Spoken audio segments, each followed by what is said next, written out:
Magandang oras mga kababayan, narito na ang pinaka-latest update natin sa magiging lagay ng ating panahon ngayong araw at sa susunod na 24 oras.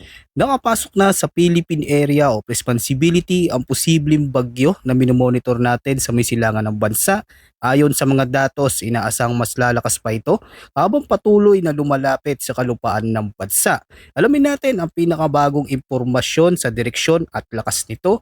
Para naman lagi kang updated sa lagay ng ating panahon, i-click mo lang ang subscribe button. Sa kasalukuyan, ang Southwest Monsoon o habagat ang siyang pangunahing weather system na nakakaapekto ngayon sa Mindanao, western section ng Luzon at Visayas. Dahil dito mabilis na nabubuo ang mga kapal na ulap na nagdadala ng pabalik-balik na pag-ulan, lalo na sa kanlurang bahagi ng bansa na direktang nakaharap sa daloy ng habagat.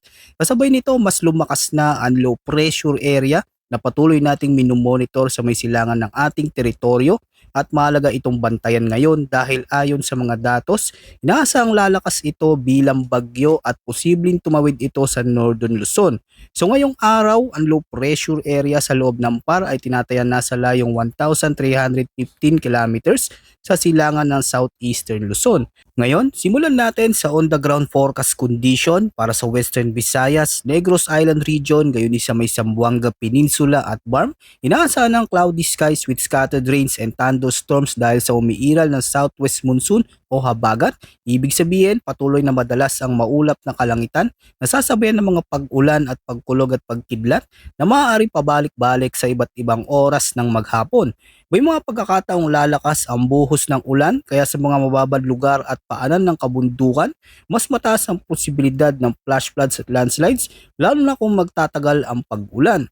Sa Ilocos Region, Cordillera Administrative Region, Mimaropa, Batanes, gayon din sa Pabuyan Islands, Zambales, Bataan, Cavite, Batangas at sa nalalabing bahagi ng Mindanao, ang forecast ay partly cloudy to cloudy skies na may isolated rain showers o thunderstorms dahil pa rin sa epekto ng habagat. Bagamat hindi tuloy-tuloy ang pag-ulan sa mga lugar na ito, kapag nabuo ang malalakas na thunderstorm, maaari pa rin magdala ang mga ito ng matinding buhos ng ulan sa maikling panahon. Dahil dito, nananatili ang banta ng biglaang pagbaha at pagguho ng lupa, lalo na sa mga bulubunduking lugar. Sa Ilocos Region, Zambales at Bataan, maging alerto dahil magiging madalas ang maulap na kalangitan at may posibilidad na mga kalat-kalat na pag-ulan at thunderstorm sa hapon o gabi. Dahil dito, maaring makaranas ng malalakas na buhos ng ulan sa loob lamang ng maikling oras. At kapag ito'y tumama sa mga mababang lugar, flood-prone communities at mga isla, babayeng may limitadong drainage system, pwedeng mabilis na magkaroon ng pagbaha. Samantala sa nalalabing bahagi naman ng bansa, partly cloudy to cloudy skies ang magiging lagay ng panahon na may isolated rain showers o thunderstorms dulot naman ng localized thunderstorms. Sa malaming lugar, maaaring magsimula ang araw na may bahagyang maaliwalas pero habang tumitindi ang init sa maghapon, unti-unting nabubuo ang mga kapal na ulap na posibleng magdala ng biglaang pagkulog, pagkidlat at malalakas na buhos ng ulan, lalo na pagsapit ng hapon hanggang gabi. Tandaan na mga thunderstorm na ito ay kadalasang mabilis mabuo, ngunit malakas ang buhos ng ulan kaya posible pa rin ang banta ng flash floods at landslides sa mga lugar na madaling bain at sa mga komunidad na nasa paanan ng kabundukan. Kaya kahit hindi buong araw ang pag-ulan, mahalaga pa rin manatiling alerto sa mga biglaang pagbabago ng lagay ng panahon at sundin ang mga abiso ng mga lokal na otoridad. Ngayon, alamin natin ang lagay at kondisyon ng hangin at karagatan sa Visayas, Mindanao at sa may western section ng Luzon. Inaasahan ng light to moderate winds na magmumula sa southwest to west. Ang coastal water dito ay slight to moderate na may taas ng alon na nasa 1.5 hanggang 2.1 meters. Dahil dito pinapayuhan ng mga maing isda at maliliit na sasakyang pandagat na mag-ingat lalo na kung may kasabay ng mga pag-ulan at thunderstorms sa paligid.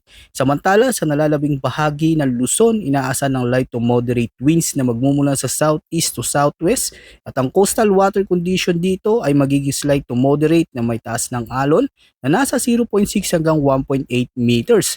Tandaan kapag may nabubuong makakapal na ulap, posible ang biglaang bugso ng hangin, pagkulog at panandali ang pagtaas ng alon, kaya maging alerto lalo na sa mga lugar na maaring tamaan ng localized thunderstorm at sa mga kalapit na baybayin at ugaliing manatiling alerto sa anumang biglaang pagbabago ng panahon.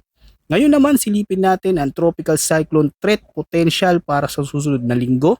Batay sa pinakauling assessment, may binabantayang weather disturbance sa silangang bahagi ng Tropical Cyclone Advisory Domain o TICAD para sa week 1 mula July 20 hanggang July 26. Ayon sa forecast, ang sistemang ito ay naasang kikilos pa northwest patungo sa northern Luzon. Habang papalapit ito sa ating kalupaan, tumataas ang posibilidad na tuluyan itong maging isang ganap na tropical cyclone. Ibig sabihin, may tsansa itong mas lumakas pa sa tropical depression o severe tropical storm sa mga susunod na araw. Pagdating naman ng week 2 mula July 27 hanggang August 2, inaasang magpapatuloy ang pagkilos ng unang disturbance patungo sa southern China. Kasabay nito, may isa pang panibagong tropical cyclone like vortex na inaasang mabubuo o lilitaw sa silangang bahagi ng tropical cyclone information domain. Tulad ng unang sistema, may posibilidad na ito ay maging isang ganap na bagyo sa loob ng ikalawang linggo. Hindi ito nangangahulugan tiyak na may bagyong tatama sa bansa, ngunit pinapakita nito na magiging mas favorable ang kondisyon ng karagatan at atmosfera para sa pagbuo ng isa o higit pang tropical cyclone sa kanlurang bahagi ng Pacific. Kaya't mahalagang patuloy nating bantayan ang mga susunod na weather updates dahil maaaring magbago ang lokasyon, lakas at galaw ng mga binabantayang sistemang ito habang dumarami ang mga bagong datos mula sa mga weather model at obserbasyon. Kung sisilipin naman natin ang pinapakita ng weather model ensemble guidance, may isang weather disturbance na patuloy na binabantayan sa silangan ng Northern Luzon. Kapansin-pansin na parami ng parami sa mga weather model ang nagpapakita ng posibilidad na unti-unti itong mag-organisa habang kumikilos pa hilagang kanluran sa mga susunod na araw. Kung magpapatuloy ang favorable condition sa karagatan at atmosfera, posibleng lumakas ang sistemang ito at maging isang tropical depression o umabot sa lakas bilang severe tropical storm habang papalapit sa Northern Luzon. Gayunpaman, mahalagang tandaan na ito ay batay pa lamang sa mga forecast model at maaari pang magbago ang magiging lakas, galaw at lokasyon ng sistema habang dumarami ang bagong obserbasyon. Sa kasulukuyang projected track ng ilang ensemble members, hindi rin sinasantabi ang posibilidad ng paglandfall nito sa Northern Luzon. Ngunit dahil sa medium range forecast pa ito, may pagkakataon pa rin lumihis ang tatahakin nitong landas. Maaring mas lumapit, mas lumayo o tuluyang hindi tumama sa kalupaan. Kung magpapatuloy ang kasalukuyang trend at manatili ang senaryo ng paglapit sa bansa, unang mararamdaman ang paglala ng panahon sa Northern Luzon, posibleng makaranas ng malalakas na bugso ng hangin, madalas na pag-ulan at pag-alon ng karagatan, lalo na sa mga baybaying lugar na nakaharap sa silangan at ilagang bahagi ng Luzon.